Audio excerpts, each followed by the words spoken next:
big story on India Global today. Prime Minister Modi has landed in Poland. His visit comes as the two countries mark 70 years of diplomatic ties. Besides being high on symbolism and doubling down on the civilizational connect between India and Poland, Prime Minister Modi's visit will also show and lays importance on the European continent as far as the Indian strategic and foreign policy is concerned. The visit will also focus on trade as well as security and strategic issues as well. There is a lot of potential in Poland-India ties, both from a business as well as a security perspective. They've already grown in multiples in the last decade, and a lot more could be done going forward. IT is a big standout, given that Poland offers Indian IT companies English-speaking, low-cost, near-shore options.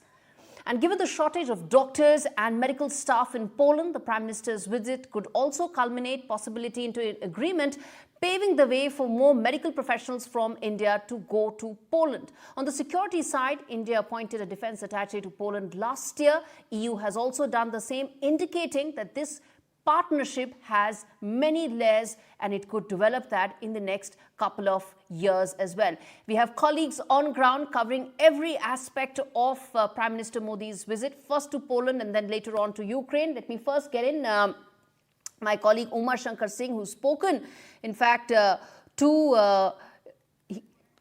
he has spoken to Indian diaspora there. Let's get that conversation up first.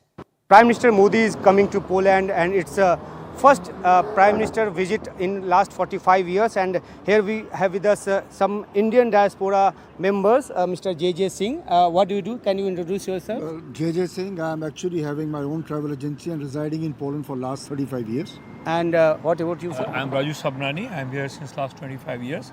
I am bringing import goods from all over Asia and doing distribution within Europe. And what about you? So my name is Rajesh Bhojwani. I'm here in Poland for the last 32 years and I run a consumer electronic business. So how you people are excited after you got to know that Prime Minister Modi is coming here, and this is the first visit after 45 years? So a visit of this level has no bounds. So the excitement is paramount. You know, and the position India has today in the world is something we've not seen, not just us, but global Indians haven't seen in a long time. So that time is already there where Poland has stood up also and recognizes the might of our country. Okay. And you know, our Prime Minister arriving here is not something small. So I mean, the excitement is paramount, not only with the Indians, but also the Polish. Okay. So all of you living here for more than 2 or 3 decades, so you haven't seen any Indian Prime Minister visiting Poland. No. So what's your feeling about that? Well, you know, it's a very positive feeling, definitely, with the stature of Mr. Modi ji, you know, and coming to country, Poland here, you know, after such a long time, first Prime Minister, it's a big thing. This will for sure, you know, take the bilateral relations and people-to-people relation to a different level. Because Poland sees also, if the Prime Minister Modi ji is visiting, it is something important. So it will reciprocal in the trade, in people-to-people relationship. And what is your expectation, how it is going to help in your business? I think first of all, Prime Minister Modi have such an aura. Meeting him is already a very big excitement among all the Indian community and even in the local Polish community. They want to see Prime Minister Modi. They have heard a lot about him. And when he visits here, when the government to government, the business people meetings will be there, I'm sure there are lots of positive things will come out from that. All right, that was, of course, a conversation that Umar Shankar Singh was having with members of the Indian diaspora. Let's also get in my colleague Vishnu, who is in Kyiv, to take us through what could be the highlights of Prime Minister Modi's visit, a short visit, but a very important visit in Poland. And then, of course, he moves on to Ukraine. Take it away, Vishnu. Fill us in with what all can we expect. Well, I'm reporting right now from the heart of Kyiv in Ukraine. This is the Maidan Square. And the Maidan Square is where, as you can see, there are thousands of Ukrainian flags behind me. There are photographs of Ukrainian soldiers who have lost their lives very, very sadly in this war, which has claimed tens of thousands of lives on either side. And this is very much the heart, as I said, of Ukraine. It's poignant to come back over here after 2 years.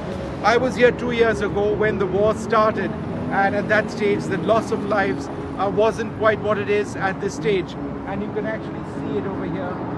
But I can also tell you that there is a huge sense of anticipation ahead of the visit of Prime Minister Modi. He is in Poland. It's a very, very important visit as India tries to lift the relationship with Poland. But he does come over here. It's going to be a short visit as he crosses over from Poland to Kyiv. He'll be meeting the Ukrainian President Volodymyr Zelensky. He is coming over here on the basis of an invitation of President Zelensky. Will there be some sort of an out-of-the-box solution that Prime Minister Modi might have? Is there anything that can be done to bring an end to this war, which has cost not just the region but the entire world so much? India has always spoken about a negotiated settlement, a diplomatic solution, and also on the importance of maintaining the territorial integrity of all nations. Will something actually move with that in mind? That's what we're all waiting to see.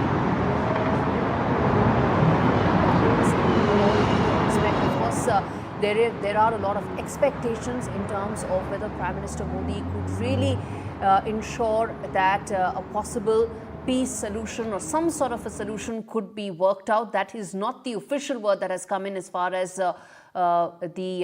this visit of Prime Minister Modi, but that's the expectation as he moves from Poland to Ukraine. As Vishnu was saying, there are several aspects to what all this visit could be. One is the strategic, defense and trade aspects with Poland. Poland, remember, is as far as the far east of the NATO, and very important. There has been a military attaché that's also been appointed. So it indicates that this could be a very nuanced relationship for India going forward. Then, of course, Poland is also the staunchest supporters of Ukraine. And as Prime Minister Modi heads to Ukraine as well later in the week, could there be a possible breakthrough remains to be seen. As I said, the official word is that this is not meant for a peace formula sort of a visit, but could that be a possible outcome remains to be seen. All right, let's get in. I guess this evening on India Global, Dr Swasti Rao, Associate Fellow of Manohar Parrikar-institute, joins me live. Good to have you, Swasti, on the show. And we'll also try and get in Ruslan Bortnik as well, Director of Ukrainian Institute of Politics. But Swasti, let me come to you first, that this is a very important visit. We've talked about the fact that it's taken, more than 4 decades for an Indian Prime Minister to be at Poland. But in your assessment, how do you see the India-Poland relationship now evolving from here on? Well, a very good evening to you, Gauri. And of course, we are all seeing these very heartwarming gestures, from different Polish office bearers and also the Indian diaspora out there. And also, a lot of my colleagues with whom I work very closely. So I think they're very, very happy about Prime Minister being there. And you can sense that palpable excitement in the air that it took basically 40 years for an Indian Prime Minister to go to Poland. Now, with respect to your question, I am extremely hopeful of the visit because, like you know, that India opened a new defense wing in Poland in 2023, and we have a brigadier rank officer in the defense wing. And so, of course, the first thing that you will expect is that there would be some announcements in the defense sector. And when I say the defense sector, I essentially mean 2 things, Gauri. One is the defense industry cooperation, by which I mean, perhaps modernization of the T-72 tanks for India, because Ukraine, Poland has donated all of its Soviet-era equipment to Ukraine. So, you could see that kind of a defense industry cooperation. Then not many people know that WB Electronics, which is a private player in the Polish defense industry sector, already has its presence in India. So perhaps there could be ways to sort of exemplify and maximize, the private defense industry actors in Poland in India. So you could have defense industry developments. Right. You could also have more developments on, for example, joint exercises, on special forces joint exercises, etc., which is another part of military cooperation. And the second vertical that I'm very hopeful about, Gauri, is basically the infrastructure, connectivity, those kind of projects, because Poland is also going to chair the 3 Seas initiative, which is a group of about 14 East European countries that are linked by railroads and ship links and sea links and, and all that. Okay. So I think India would be interested in reaching out to that market, because so far, our exports go via Germany. So it's basically Rotterdam and Hamburg. And right. These 2 ports are quite saturated. So that would be perhaps my other big ticket expectation from Prime Minister's visit there. Okay. Yeah, back to you. Right. Ruslan Bortnik, Director, Ukrainian Institute of Politics, also joins me on the broadcast. Ruslan, thank you so much for taking out the time. The question is that in your assessment, what would you expect to be the key takeaways of this important meeting, this important visit? We've spoken about the fact that it's taken 45 years for an Indian Prime Minister to be there. But now that he's there, it's got the fillip to probably take the India-Polish ties to the next level. What could it be? Could it be defense? Could it be trade? Could it be pacts in terms of people-to-people connect, increasing that more? What could it be? We are looking for significant political and economical changes. At the first, we are looking for the acceleration of political Ukrainian-Indian cooperation. And this visit is extremely important for our bilateral negotiation because we have such kind of a bad taste after the Indian's Prime Minister visit to Moscow. In the day of that visit, I want to remind you, the Russian rockets struck the childhood hospital in Kyiv. So this visit is very important to make our Ruslan, just to clarify, much better, India does maintain a completely independent foreign policy. Prime Minister Modi went to Russia for India's strategic interests, and keeping those in mind, he's now, of course, in Poland and later on in Ukraine as well. But go ahead, make your point about the India-Polish ties. And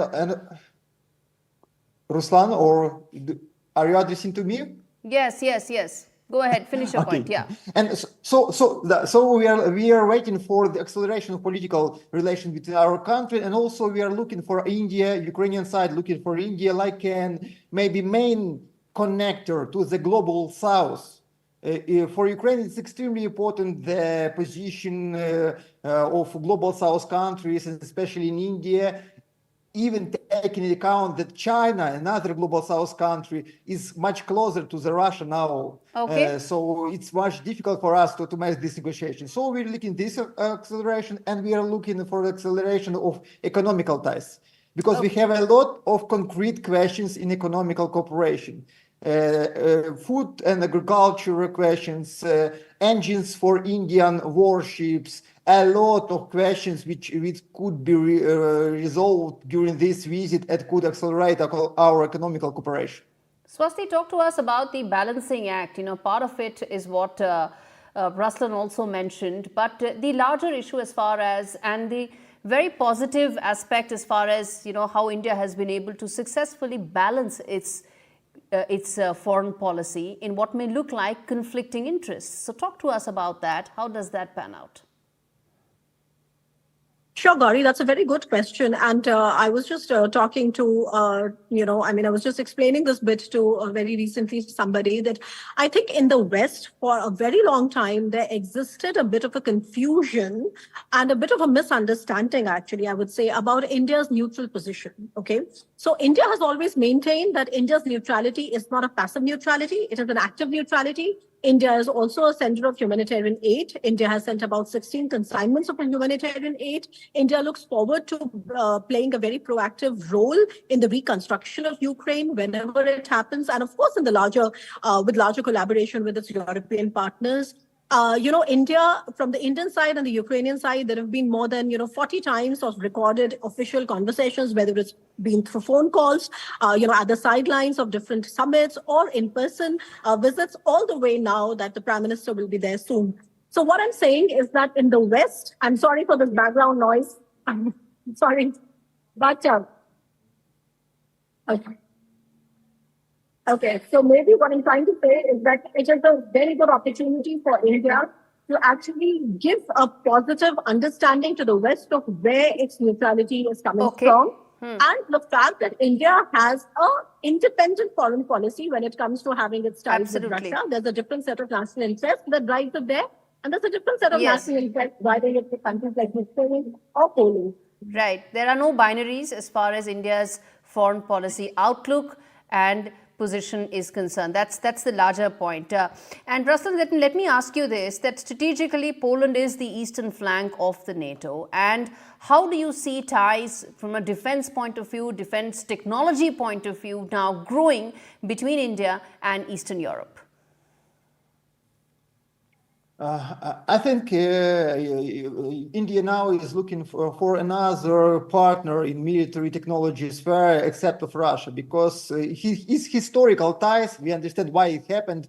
India has a huge cooperation with Russia in military sphere. And now India looking for another cooperation, for another partners in this sphere. And so Poland could be such a partner, also Ukraine could be such a partner, because we developed during the war a very prominent technologies, military technologies, special drones and so on. So India is trying to find this balance, to be neutral, to be a non-alignment country at the same time, to have a approach, to have connections to the different technologies, markets, inventions, and so on. So Poland is very important, and Ukraine is very important for this visit. And this visit shows for us that India's role in Europe is growing up, because India wasn't in Europe very long time. So it's very important visit. Engagement with Europe is increasing, and as the leader of the global south, India's voice matters, its position matters, and this visit, of course, assumes greater significance in the backdrop of that. Dr. Swasti Rao and Ruslan Bortnik, thanks so much for speaking to me on India Global.